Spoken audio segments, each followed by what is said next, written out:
Hello friends, welcome back to Huawei AS. Welcome to the discussion on internal security Mains365. So this is part 1 of the lecture series where in the further lectures we will finish this entire internal security of Mains365. Now let's quickly begin. So first topic what we have is the defense. So in defense if you see the first topic is indigenization of defense industry. So recently we have seen that the move for Atmanirbhar Bharat is on full swing. Everyone is talking about indigenizing, that means the manufacturing of things domestically. And in that, one important component what we have is domestic manufacturing of defense equipments. Because in order to be truly powerful, what we need is domestic defense manufacturing industry. So in that, recently, India for the first time featured in the CIPRI's arms exporter list as a result of series of measures to boost the domestic defense industry. So now first we have to know about what are the issues, like we have to know about the status of domestic defense industry, defense manufacturing industry. After that we have to know about the issues and the way forward. This is what we require in order to write an answer. Now let's see that. So in this indigenization of defense industry, it is nothing but the ecosystem where indigenous development of defense equipment will be done. And the components include the self-defense, the strategic leverage, preventing economic drain and technological development. These are the things you can say. This is the importance of indigenization of defense industry. Self-defense, strategic leverage, preventing economic drain, because India is the third largest arms importer. So this is also there. And another important thing is the technological development, because with the development of defense equipments, we will be developing technology parallelly. This technology can be used in multiple ways, even for the peaceful purposes as well. Now, what are the major achievements for India in this industry, in this area? The major achievements is 1958, DRDO was formed for the first time. In 1960s, India started to collaborate with international companies and all. First, it started with the defense ties with the USSR. In 1980s, the Integrated Guided Missile Development Program was launched. Under this, the Prithvi, Agni, Nag, Akash, Trishul, all these missiles were developed. And in 1990, the BrahMos joint venture took off. And now we have this BrahMos missile. So now what is the current status? The current status, if you see, this evolved from the Defense Procurement Procedure 2006, 13 and 2016. So currently 2.9% of GDP is spent on defense, but mostly India currently is the second largest arms importer. It's not third, sorry. India is the second largest arms importer. India is heavily dependent on Russia, France, US and Israel. 0.2% is India's share in arms export. 0.2% merely, which is very, very, very less. This is what we want to increase. Okay. Now, why the achievements of India is suboptimal? What are the issues? The issues, if you see, the first is shortcoming in defense planning due to absence of national security doctrine. We don't have a comprehensive national security doctrine. The red tapeism, the bureaucratic hurdles, the low budgetary spending on capital acquisitions. We are spending money on acquiring of all these aircrafts, the tanks and other things, but we are not spending money in order to do the capital acquisition. Capital acquisition means setting up of industries, buying technologies, all these things. And there is a dominance of the PSUs, the ordnance factories, which are not developing, or which are not spending much on the R&D and all, which are not developing new technologies. That is the major issue. And also there is distrust among the private players, because if there is no consistent policy from the government point of view, then there will be these kind of things. Now, what are the recent steps that are taken? So recent government steps is somewhat we can show in our answer. So recent steps, if you see, 209 items in the positive indigenization list of import embargo, 74% FDI under automatic route, defense acquisition procedure of 2020 for increasing indigenous content, separate capital procurement budget from 2021, IDEX platform, defense corridors, AI-based interventions like IRSIA. Now, what is the way forward? So, the way forward for this indigenization of defense industry is restructuring decision-making process, creation of national security doctrine, defense capital acquisition authority, judicial use of funds, defense academia linkage, and industrial jewels in private sector. If you see US companies like Boeing or Airbus, they are private companies, but they are very big manufacturers of the defense equipment as well. So India also has to move towards that, where big private players has to play a major role in the development, because they have the capacity and they have the I would say they have all these motives for development, because profit is the main motive. To be profitable and to be competitive in the market, they will do new innovations. That is the thing. That is the reason private sector develops, because of the competition. Right? So this is the way forward which we can write. Now let's move on to the next one, that is the Defense Acquisition Procedure 2020. So recently Defense Minister has unveiled Defense Acquisition Procedure 2020, which superseded Defense Procurement Procedure of 2016. So the significance is, the government's Atmanirbhar Bharat to make India a global defense manufacturing hub, to reduce the dependence on imports. Government targets for about 1.75 lakh crore from defense manufacturing industry by 2025. Ensure timely acquisition of military equipments without any delay, which is because India has two hostile neighbors in Pakistan and China. To modernize and improve capabilities, and also private investment will be a major contributor to Make in India initiative, because this will only accelerate the manufacturing-led industrial growth for capital and technology advancement. Okay, so some of the salient features are given. You can just go through it. Nothing much to explain the salient features. And overall enhancements in indigenous content, here it is given. So buy Indian means earlier it is minimum 40%, but now it is minimum of 50% under the IDDM. But buy Indian means it is indigenous design of minimum 50% and otherwise minimum 60%. Buy and make means minimum of 50% of make in India. Okay, that remains constant. Buy global means minimum 50% of buy plus make, and buy global means minimum 30% of Indian vendors has to be there. Sorry. So these are the things that are there. Just go through it once, and other reservation categories and all. Just go through it. There might be a question, but this is not much important. Okay. The same thing with regarding time-bound procurement procedure for faster decision making and ease of doing business. All these things are given here about the leasing, about the strategic partnership models and all. You can just go through it. Okay, this is not much important from the analysis point of view. Now next what we have is the defense procurement reforms, because this defense procurement reforms is something which we have to focus, because until and unless we do these reforms, we will not be able to become one of the largest defense manufacturer. So currently, if you see what is the current status is nothing but India is the third largest military spender of the world after USA, China, with a defense budget of about 73 billion US dollars. India is the second largest importer of arms. The distribution of expense, if you see, out of total expenditure, one third is allocated for capital outlay, which includes defense procurement, acquisition of defense equipment, systems and platforms. Of the defense procurement share, almost half of the money is spent on purchase from foreign suppliers. This is what we have to reduce. And India is currently the second largest weapons importer after Saudi, according to CIPRI. Okay, and despite large spending on foreign procurements, India's defense preparedness with regard to arms and ammunition and key defense systems like aircraft carrier and fighter jets remain suboptimal. This is also we have to focus, and we have to come out of this.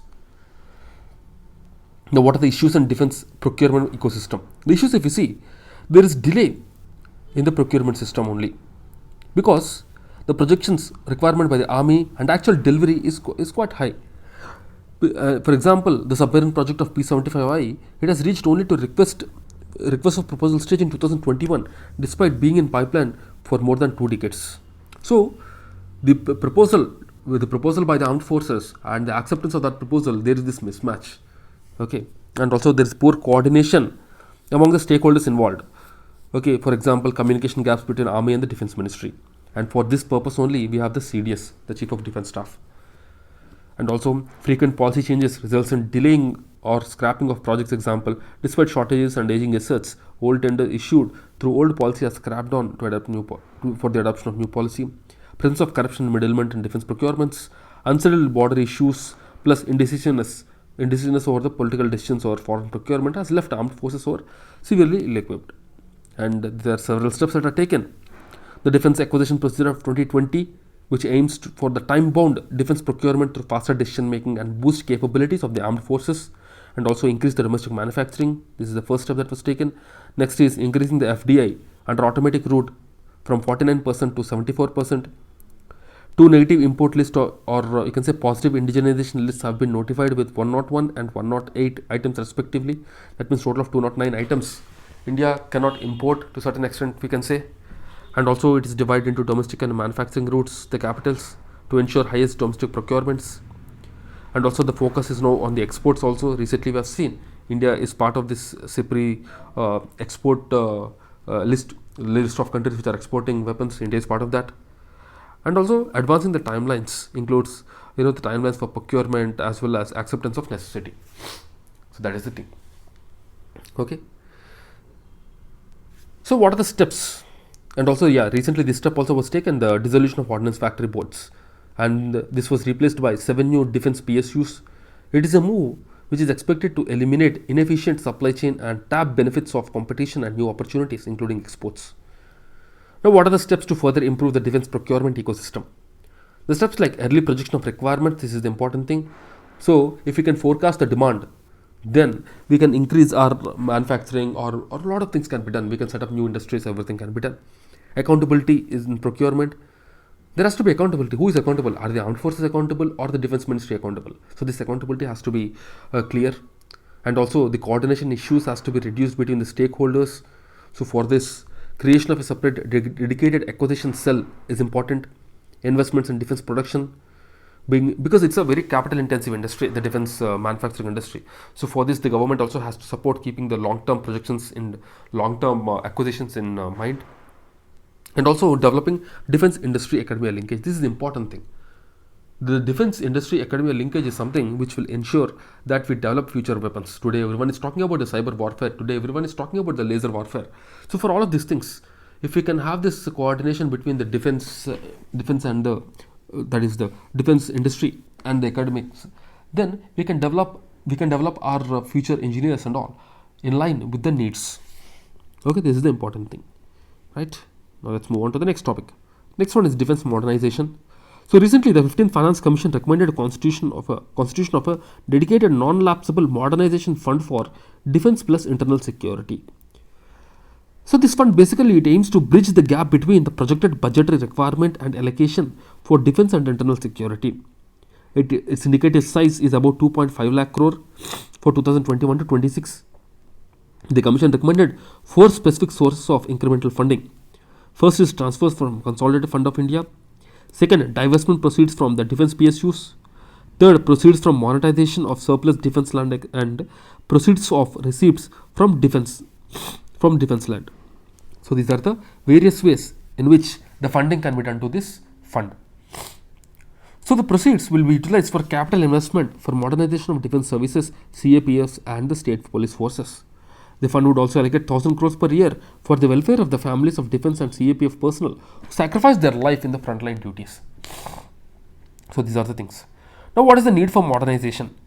So the need for defense modernization is that currently we have inadequate new generation equipments. The new generation equipments like the aircrafts, the new aircrafts, the submarines, drones, all these things currently we don't have enough. And also enhancing the additional responsibilities like disaster response, evacuation missions, etc. It is also necessary for achieving foreign policy goals, that is like being a regional power. India want to be a net security provider in the Indian Ocean region. For that also, and also another important thing is that the new nature of threats from Pakistan and China, rapidly increasing landscape of warfare like cyber and space, building R&D capabilities for military technologies, and for enabling and protecting soldiers like the adoption of new UAVs, unmanned aerial vehicles. Okay, so these are the major things. Now, what are the steps that are taken for defense modernization? So, the draft Defense Procurement and Export Policy 2020, which aims to double India's defense production in 5 years. The Defense Acquisition Procedure of 2020, which aims to empower Indian domestic manufacturing industry. Next is the Srijan portal. Remember this Srijan portal, it's a one-stop shop online portal providing access to the vendors to take up items that can be taken up for indigenization, encouraging defense entrepreneurship organizations of initiatives like Defense India Startup Challenge to create functional prototypes of products relevant to national security. And for improving military organization, the CDS was created. Creation of integrated battle group, which are brigadier-sized, agile, self-sufficient combat formations, which can swiftly launch strikes against adversaries in case of hostilities. The armed forces are envisaged to reorganize in multiple theatre commands in which all 3 services will operate in a regionally integrated manner. On the other efforts, if you see, integrated air defense weapon system, US has approved its sale to India. It will create a multi-layered mission shield over the NCD of Delhi, and already we are acquiring this S-400 defense system also from Russia. This is also something which we can talk of. Next one is the defense testing infrastructure scheme, which will provide easy access and meet testing needs of the domestic defense industry. This is very important because all the companies that are developing, they won't have enough infrastructure for the testing and everything, but that is the utmost important thing. Okay, so that's why the government is setting up a defense testing infrastructure under this scheme. Now, what are the challenges? The challenges is that the decision making process is still very, you can say it's very long, and also limited PSUs have the manufacturing capacity and capability, because the agencies like Ordnance Factory, DRDO, Hall, they are limited and overburdened already. So they have limited scope for improvement, and also they have limited scope for enlarging, I would say, for becoming big. And also the absence of concrete defense industrial base. This is also something which we have to take care, because the participation of private sector and defense industry is limited due to absence of communication between the industry and defense. And also, although there are some efforts like the creation of defense industrial corridors like Tamil Nadu, DIC, private sector participation is already very, very less. It's still very, very less, we can say. And also there is absence of discourse on the nature of future warfare. We still are not looking into future. We are not developing the cyber capabilities and the hybrid capabilities for the hybrid warfares. And we are not focusing on this information warfare at all. These are the things which we have to take care. Now, what is the way forward? The way forward is change in ideology from being a major importer to a major exporter. The first thing is we have to change our ideology and ideas. This is the important thing. We need to create a partnership with the private sector to contribute in the development, design, the produce, export cycle. For this, the private sector collaboration is very, very important. Handholding the private sector in the form of guaranteed procurement, joint development, etc. Developing of defense academia linkage to strengthen the research capabilities. And also looking at defense modernization in an integrated manner. The defense modernization has to happen in conjunction with infrastructure modernization, growing human resource capabilities of the country, etc. Example, the shipbuilding industry and developed ports play a key role in the development of the naval systems like the submarines, which we have seen already. This is the important thing. Then this is the way forward which we can write in our answer. Okay. Right. So the next one is the integrated theater commands. So recently, the integrated theater commands was in news. So the CDS, General Bipin Rawat, who has passed away recently, which is a very unfortunate thing for Indian defense industry. So he has proposed for this integrated defense commands, integrated theater command, and he actually was taking care till his death with regarding to this. So he is the one who is I would say mediating between all the three forces to bring them onto the same page for the creation of this integrated theater command. Currently, if you see, also all the Army, Navy, and Air Force, they work in silos. We have about 17 commands currently for Army, Navy, and Air Force combined. Apart from these, we have only two integrated unified commands, that is the ANC command, that is Andaman Nicobar command, and Special Forces command, which is for the nuclear assets. There are 4 tri service institutions: the Defense Intelligence Agency, Defense Space Agency, Cyber Agency, and Armed Forces Special Operations Divisions, which was established in 2019.